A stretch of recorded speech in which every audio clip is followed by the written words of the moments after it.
Well, time for another little quick update. Didn't do one last week because it wasn't too much progress. I've been dealing with wiring diagrams and everything like that, but I think I finally got that figured out. I'll get to that in a second. But I did get the last video. I had gotten the radiator back, but I was waiting on the hose. I did get that very expensive hose and got it hooked up. Was able to use the vacuum tool. I think I'd mentioned that before, to fill up the system for which is for the supercharger coolant system. That worked pretty well. Hooked up that system to it, uses air compressor and creates a vacuum. So basically sucks all the air out, so that you don't really have to burp the system because all the air is out. And then you you shut the valve off, disconnect the air hose, and then you go ahead and hook up another tube on it, and then you take the other end of that tube and stick it down into whatever you're doing. In this case, it was my antifreeze bottles. And when you open up the valve, because there was a suction, or because there was a vacuum, it automatically sucks all the coolant up in the system. And so, like I said, in theory, you wouldn't have to burp the system because there should be no air really in the system because you had a vacuum in it. So I was able to do it with this one. When I went to do this one for the radiator, it started to create a pretty good vacuum because it talks about, like in the instructions, your hoses might collapse and stuff as it's creating the vacuum, which they did.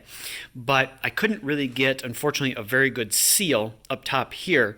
It was kind of sealing, but there was a little bit of a leak in it. So it got up there pretty good on the vacuum, but it wouldn't get to the 24, 26 pounds of vacuum you're supposed to get.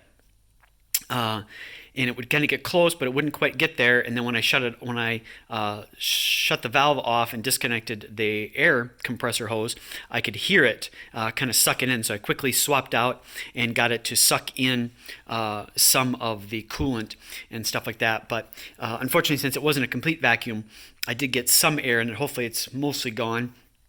But then I dumped it in and just kind of let it sit there for a couple days and just kind of naturally get itself all set. So hopefully there won't be too much air, maybe just a little bit in there, but not too terribly bad.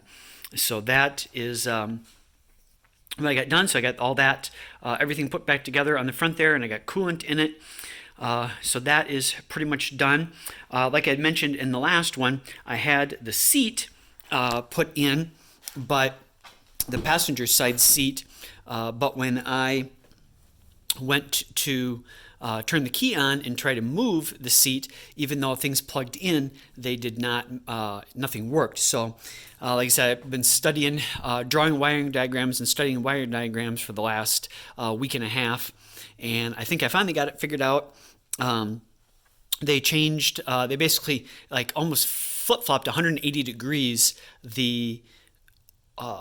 all the connections were completely reversed, and all the individual ones were kind of reversed too. So I had to map all that stuff out and figure that out. And then it turned out the cable I got to make things work wasn't right, because this car, the GT500, originally came with the Recaro racing seats, which don't have, which are manual. I think they were manual if I remember right. So there really was no settings on there for heated seats or power seats or anything like that. So I ended up reordering cables for it, or wiring harness for it, and had the guy at the Ford dealer just order me, as if it was like a normal car, and it didn't have the Recaro seats basically. And so I got my choices were 6-way seats or heated seats, which was kind of interesting. So I said heated seats. Now this seat out of the '07 was a heated seat and a 6-way seat. It's not a manual. In the GT500, it's interesting. The passenger seat is either heated and manual seat, or 6-way, which was interesting. I don't know why they did that. But so I got the harness all plugged in, or got it all figured out, got everything, all the wires done, and I tested it. Didn't work, and then upon examining the body harness that went into it, realized that there actually was, interesting enough, there was no spot to get the power for the six-way powered seat, which was interesting. So I don't know what was going on with that. So did some testing and found the connection that is a switched connection that runs into the seat for the occupancy sensor. It's called OCS, occupancy. I can't remember, but basically seeing if somebody's in the seat or not.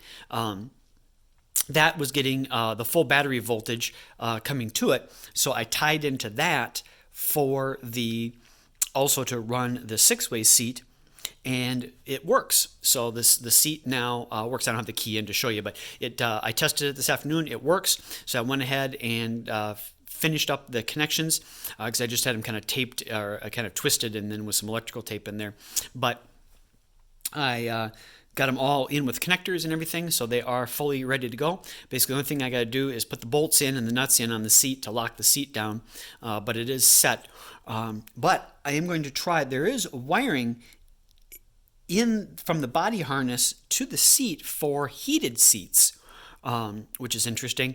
But there are you can't really see it here, but right here are two blank plates on both sides for heated and air-conditioned seats. So what I'm going to do is I'm going to check with the Ford dealer and see if I can get the button, get a button for the heated seats for the passenger and driver.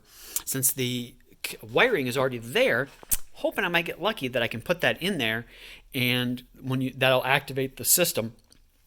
Because like I said, it looks like the wiring is there. It's just there's nothing to activate it because there's no button for it. But making progress. So now the next piece is going to be work on the wiring for the driver's side.